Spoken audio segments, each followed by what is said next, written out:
샬롬 할렐루야. 창세기 4장 8절에서 9절입니다. 그들이 그날 바람이 불 때 동산에 거느시는 여호와 하나님의 소리를 듣고 아담과 그의 아내가 여호와 하나님의 낯을 피하여 동산 나무 사이에 숨은지라. 여호와 하나님이 아담을 부르시며 그에게 이르시되 네가 어디 있느냐. 아멘. 창세기 강의 85번째입니다. 가인은 하나님께서 동생 아벨의 제사만 연락하신 일로 악한 감정이 올라왔습니다. 동생은 하나님의 뜻대로 순종했으나 자신은 자기 좋은 대로 제사 드렸기에 하나님께 연락되지 않았지요. 그런데도 가인은 분해했고 하나님께서 서운한 마음을 품었습니다. 하나님께서는 가인에게서 악이 발동함을 아시고 권면의 말씀을 하셨지요. 가인이 더 큰 죄를 짓지 않도록 막아 주려고 했습니다. 그런데 가인은 듣지 않았지요. 8절에 보니 가인이 그 아우 아벨에게 고하니라 했습니다. 이는 가인이 자신의 마음에 있는 감정을 아벨에게 쏟아 놓았다는 뜻이죠. 자신이 아벨에게 어떤 감정을 가지고 있는지 또 왜 그러한 감정을 갖게 되었는지를 말했다는 의미입니다. 그로 인해서 동생 아벨을 몹시 힘들게 했지요. 다시 말해서 나 너한테 감정 있어. 너 때문에 분이 났고 하나님께 권면도 들었어. 이런 식으로 말함으로써 심적 고통을 안겨주었다는 말입니다.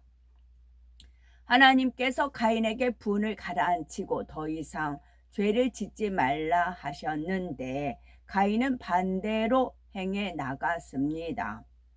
가인은 악을 누구뜨려는 것이 아니라 오히려 더 키워 나갔지요. 심지어 하나님의 권면도 듣지 않았습니다. 시간이 지날수록 악한 감정은 더해졌지요. 가인도 아버지 아담으로부터 진리를 배워서 자신이 그러면 안 된다는 것을 알았습니다. 그래서 감정을 다스려 보려고 했지만 제어하지를 못했지요. 오히려 점점 악한 감정이 쌓여갔고 이윽고 악한 행동으로 나올 수밖에 없는 지경에 이르게 되었습니다. 죄의 속성이 이렇습니다. 마음에 악이 심겨질 때에 바로 뽑아내지 않으면 금세 자라나서 마음을 정복합니다. 원수마귀 사단의 사주를 받아 스스로 마음을 제어할 수가 없게 되었지요. 이러면 안 되는데 하면서도 죄의 종 노릇을 하게 됩니다. 따라서 이런 단계에 이르기 전 이것은 죄다, 하나님께서 기뻐하시지 않는다 라고 깨달았을 때 바로 돌이켜야 합니다. 이것이 사람의 힘만으로는 역부족이지요. 아버지 하나님께서 주시는 은혜와 능력 그리고 성령의 도우심을 받아야 합니다. 따라서 항상 깨어 기도해야죠. 8절에 보니 그 후 그들이 들에 있을 때에 가인이 그 아우 아벨을 쳐 죽이니라 했습니다. 인류 최초의 살인 사건이 일어났지요. 그것도 즉흥적으로 일어난 사건이 아니었습니다. 가인이 두고두고 마음에 품어왔던 감정을 때를 보아 행동으로 나타냈다는 점에서 이 죄가 참으로 크다 할 수가 있지요. 더욱이 가인은 하나님으로부터 권면의 말씀을 들었음에도 이를 무시하고 죄의 소원대로 행했지요. 이는 이미 그 마음에 악이 얼마나 크게 심겨져 있었는지 나타냅니다. 그들이 들에 있을 때에 라는 표현으로 봐서 가인이 동생과 단둘이 외진 곳에 있을 때를 기다렸음을 알 수가 있습니다.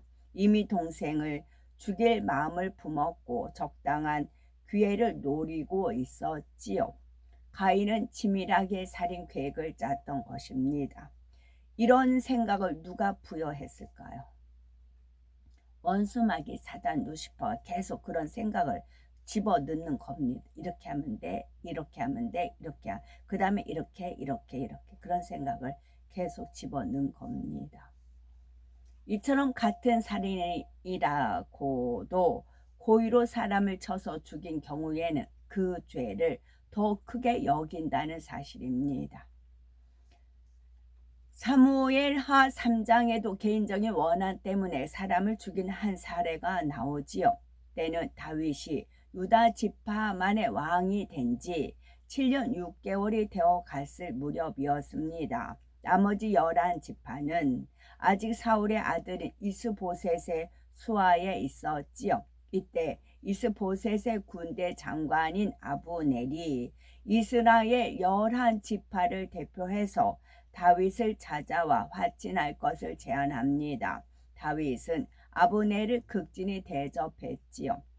이에 아브넬은 21절에 내가 일어나 가서 온 이스라엘 무리를 내 주 왕의 앞에 모아 더불어 언약하게 하고 마음이 원하시는 대로 모든 것을 다스리게 하시리다 라고 약속했습니다. 전쟁을 하지 않고도 다윗이 이스라엘 12지파의 왕이 되어 통일 왕국을 이룰 수 있는 좋은 기회가 왔던 것입니다. 그런데 평안히 돌아가는 아브넬을 몰래 부하로 하여금 뒤쫓아가서 다시 데려오게 한 사람이 있었습니다. 바로 다윗의 군대 장관이 요압이었지요.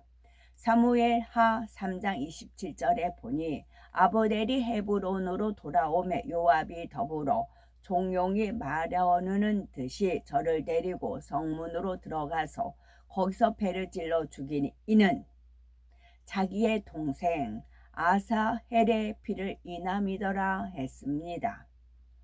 요압은 예전에 전쟁터에서 아브넬이 자기 동생을 죽인 데 대한 원한을 품고 이렇게 궤계를 써서 아브넬을 죽이고 말았지요.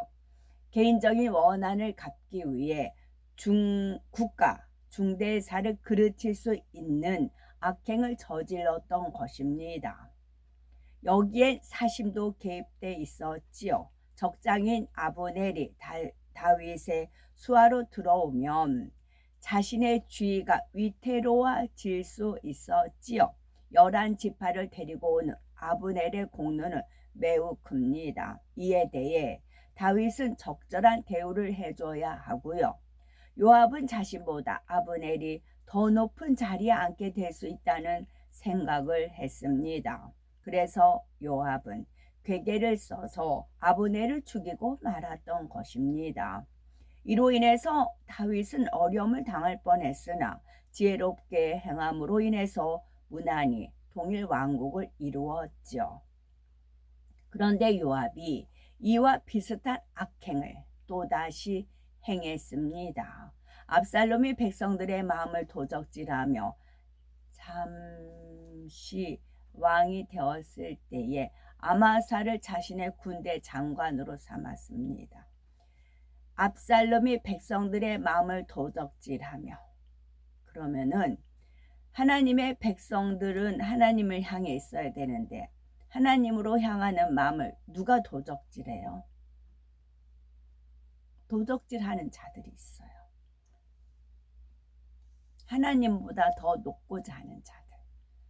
하나님보다 더 높고자 하는 자는 하나님의 백성들의 마음을 도적질합니다. 하나님께 향하게 돌려야 되는데 하나님께 돌아가는 마음을 도적질합니다.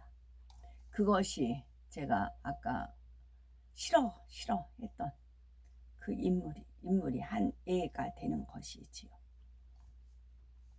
아마사를 자신의 군대 장관으로 삼았습니다. 다윗이 이 반역 사건을 진압하고 다시 예루살렘으로 복귀할 때에 아마사를 군대 장관으로 삼겠다고 약속합니다. 사무엘 19장 13절에 다윗이 말하기를 너희는 또 아마사에게 이르기를 너는 내 골육이 아니냐 네가 요압을 대신하여 항상 내 앞에서 군장이 되지 아니하면 하나님이 내게 벌 위에 벌을 내리시기를 바라노라 하셨다 하라 한 것입니다.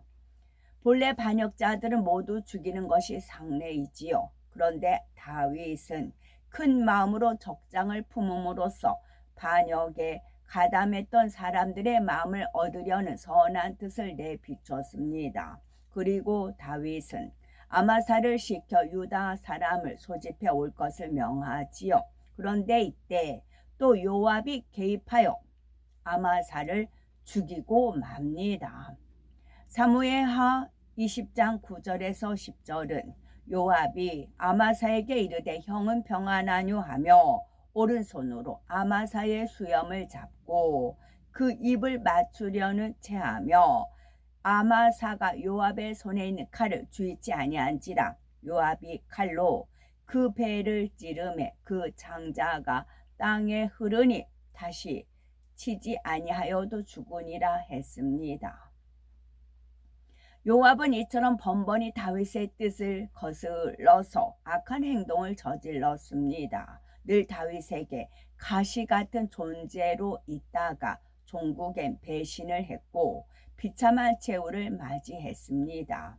이에 대해서 열왕기상 2장 32절에 여호와께서 요압의 피를 그 머리로 돌려보내실 것은 저가 자기보다 의롭고 선한 두 사람을 쳤음이니 곧 이스라엘 군대 장관 넬의 아들 아브넬과 유다 군대 장관 에델의 아들 아마사를 칼로 죽였음이라 했습니다.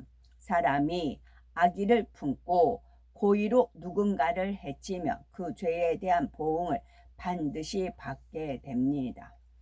민수기 35장에 기록된 모세의 율법에도 고의로 사람을 죽인 경우, 즉 고살할 경우 반드시 살인 자를 죽이라 했습니다. 민수기 35장 20에서 21절에 만일 미워하는 까닭에 밀쳐 죽이거나 기회를 엿보아 무엇을 던져 죽이거나 원한으로 인하여 손으로 쳐 죽이면 그 친자를 반드시 죽일 것이니 이는 고살하였음이라. 피를 보수하는 자가 그 고살자를 만나거든 죽일 것이니라 라고 말씀하셨습니다. 반면에 아무 원한이 없는데 실수로 또는 우연히 살인한 사람에게는 살 길을 열어주셨지요. 곳곳에 도피성을 두어 그곳으로 피신할 수 있게 했습니다. 오늘날 법정에서도 이런 부분은 어느 정도 감안하여 판결을 내리죠. 설령 두 사람이 똑같은 죄를 지었다 해도 범죄 동기에 따라서 형벌의 경중이 달라집니다. 우발적인가 계획적이었는가, 악의를 품고 고의로 했는가, 생계를 위해 어쩔 수 없이 했는가, 죄를 지은 이유에 따라서 판결이 달라진다는 사실입니다. 우리 아버지 하나님께서는 인생들의 마음 중심까지 꿰뚫어 보십니다.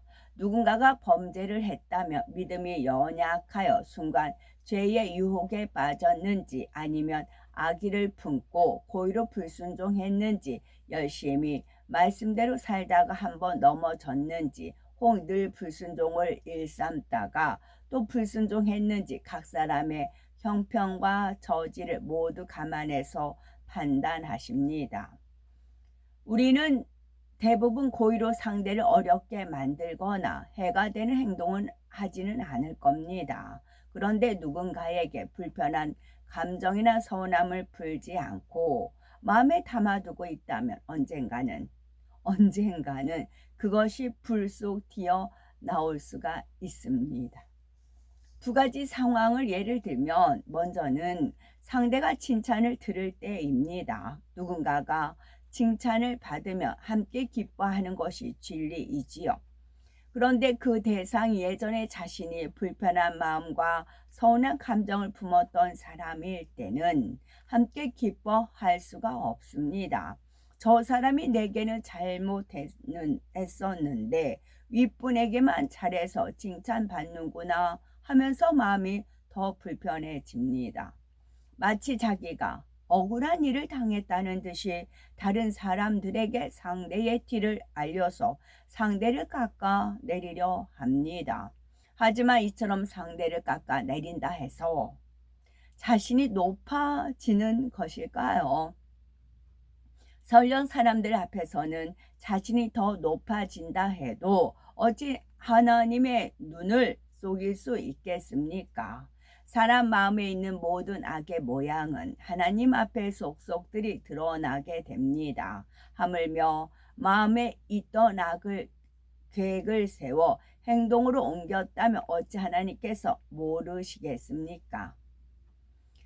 두 번째 상황은 서운했던 상대가 어떤 일을 잘못하여 궁지에 몰리거나 다른 사람들에게 비난받을 때입니다. 이때 마치 기다렸다는 듯이 함께 비난을 하는 사람이 있습니다. 나는 그가 그런 줄 진작에 알았다. 그는 원래 그런 사람이다. 이런 식으로 과거에 자신이 느꼈던 감정을 보태는 것입니다. 이는 예전에 상대에 대해서 품었던 불편함과 서운한 감정을 여태 가지고 있었다는 증거이지요. 이런 사람이 만일 권세를 얻게 된다면 이래 처리 과정에 사심을 개입시킬 수 있습니다. 불공정한 판결로 상대가 져야 할 책임을 과하게 부과할 수가 있지요. 하나님께서는 원수도 사랑하라 하셨고 에베소서 4장 26절에는 분을 내어도 죄를 짓지 말며 해가 지도록 분을 품지 말라 하셨습니다. 또한 로마서 12장 17절에는 아무에게도 악으로 악을 갚지 말고 모든 사람 앞에서 선한 일을 도모하라 했습니다. 그런데 악한 감정을 풀지 않고 담아두었다가 때를 보아 악행으로 갚는다면 이는 얼마나 큰 악인지 알아야 합니다.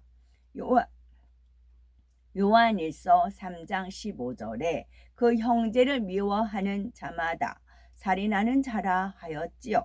그런데 한 번만 미워한 것이 아니라 미움의 감정을 쌓고 또 쌓는다면 이는 얼마나 많은 살인을 저지른 것인가요? 그로 인해서 기도 응답이 안 되고 있고 축복이 막혀 있으며 시험 환란이 왔는데도 깨닫지 못하는 경우도 있습니다.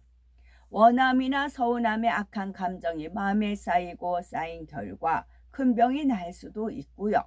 육의 사람들은 악은 악으로 갚아야 시원하다 여길 수 있지만 결코 그렇지 않습니다. 악을 악으로 갚는 것은 물론이고 악을 품고 있는 자체만으로도 자기 자신에게 큰해가 된다는 사실을 정녕 깨달으시기 바랍니다. 상대는 나에게 악을 행했다 할지라도 내 편에서는 오히려 선으로 갚는 것이 하나님의 뜻입니다. 그럴 때 상대도 살릴 수 있고 자신도 살 수 있으며 하나님의 선한 뜻을 이룰 수 있습니다. 그러므로 우리들은 더욱 선을 사모하시기 바랍니다. 악은 그 모양이라도 버리라 하신 말씀에 담긴 아버지 하나님의 선하신 뜻을 깊이 이해하시기 바랍니다. 9절에 보니 여호와께서 가인에게 이르시되 네 아우 아벨이 어디 있느냐 물으시되 가인은 내가 알지 못하나이다. 내가 내 아우를 지키는 자이니까 답합니다. 하나님께서는 가인이 동생 아벨을 죽인 사실을 이미 아시고 물으셨지요. 이는 가인을 추궁하기 위함이 아니라 은혜를 베푸시기 위함이었습니다. 곧 가인에게 회개의 기회를 주신 것이지요. 그런데 가인은 알지 못한다며 완전히 시치미를 뗍니다. 자신의 악행을 숨기고자 뻔뻔하게 거짓말을 하였지요. 더 나아가 오만하게도 하나님께 내가 내 아우를 지키는 자니까 라고 대들었습니다. 잠언 9장 8절은 거만한 자를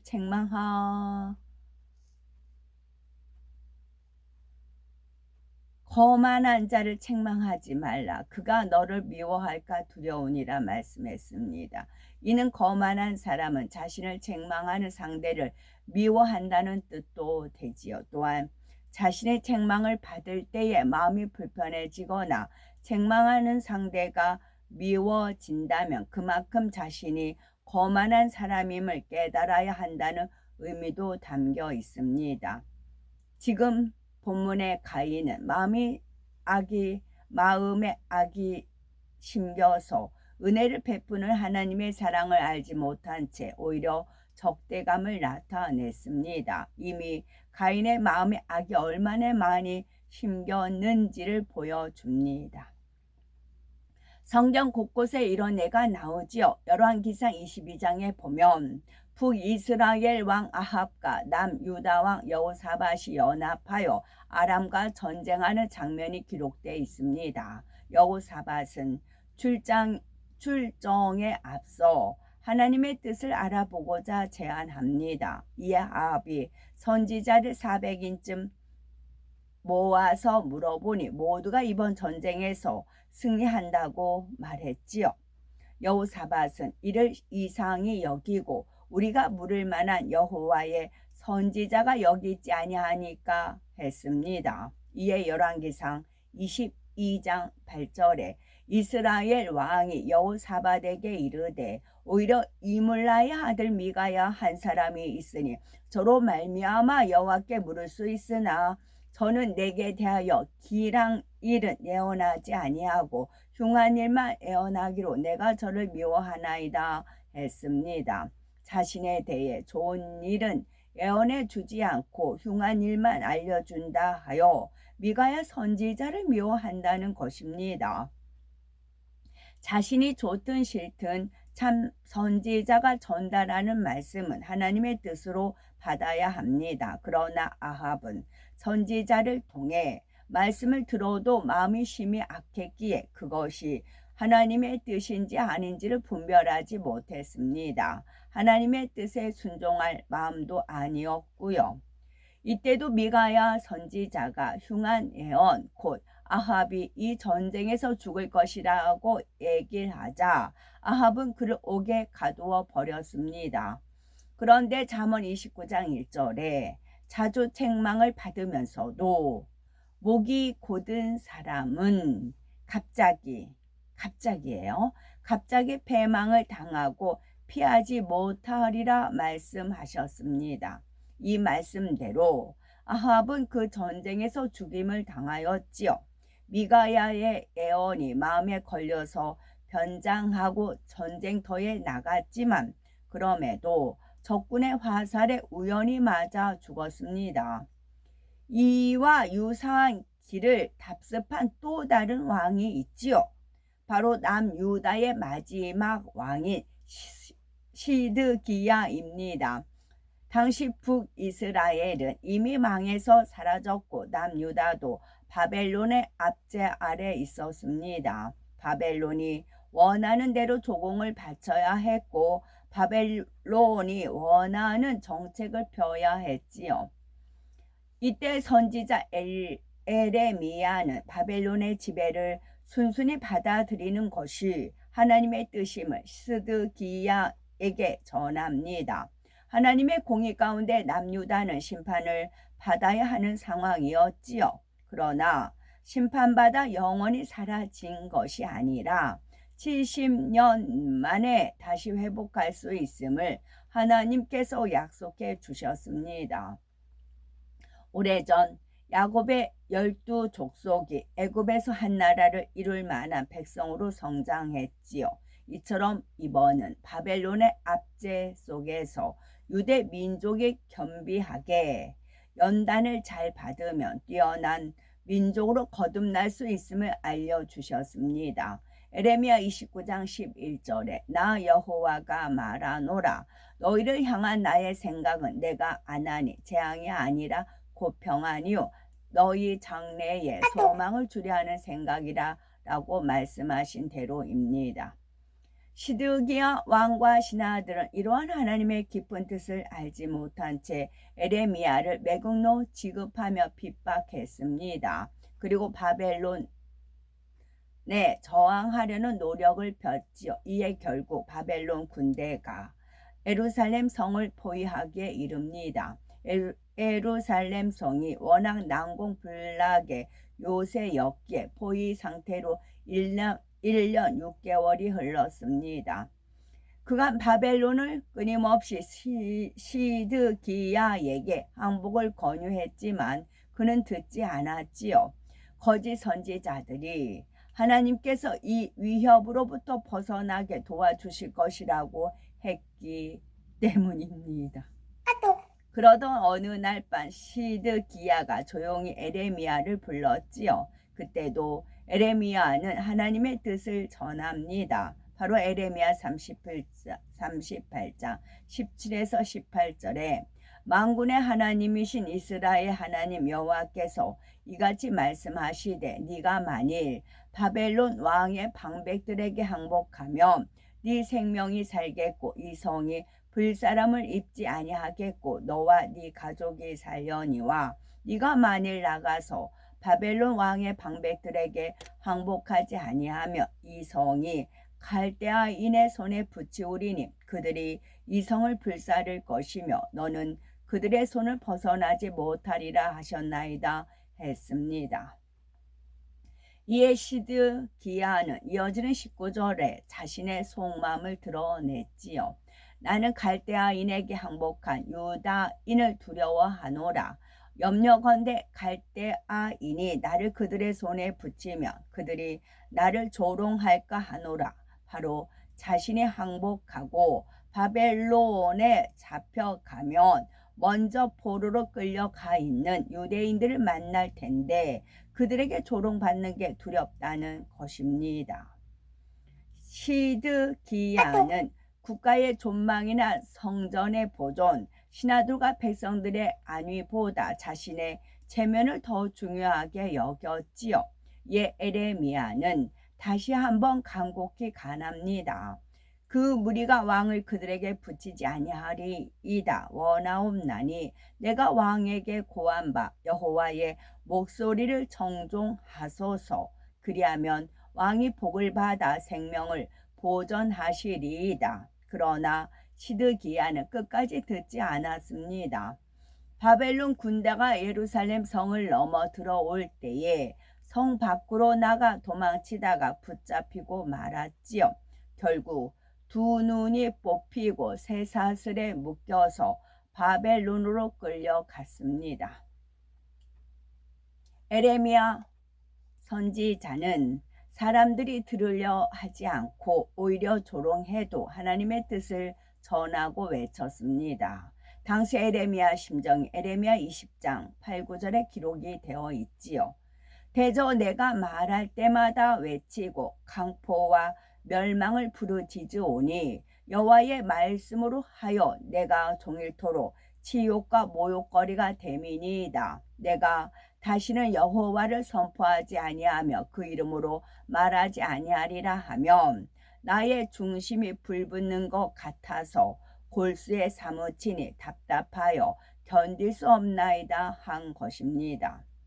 참으로 하나님을 사랑하고 영혼들을 사랑하는 사람은 이와 같은 심정이 됩니다. 상대가 사망으로 가고 있는데도 듣기 싫어할 테니까 마음 아파할 테니까 아무 말도 안 해준다면 이는 상대를 미워하는 것과 같습니다.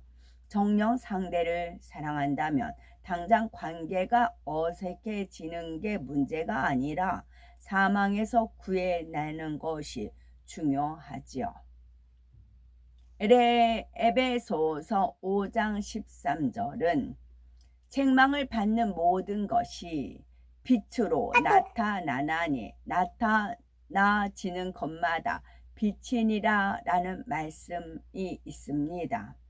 우리는 혹여 책망이나 지적을 받아도 감사할 수 있어야죠. 항상 마음을 낮추어 어떤 이가 권면하든 귀를 기울일 줄 알아야 합니다. 설령 어린 아이가 권면을 해도 들을 수 있는 겸손한 마음이 되어야 하지요. 여기서 우리가 너희는 세상의 빛이라 했고 빛의 자녀가 되기를 원하잖아요. 빛의 열매는 모든 일에 착함과 의로움과 진실함이잖아요. 그러면 책망을 받는 모든 것이 빛으로 나타난다고요.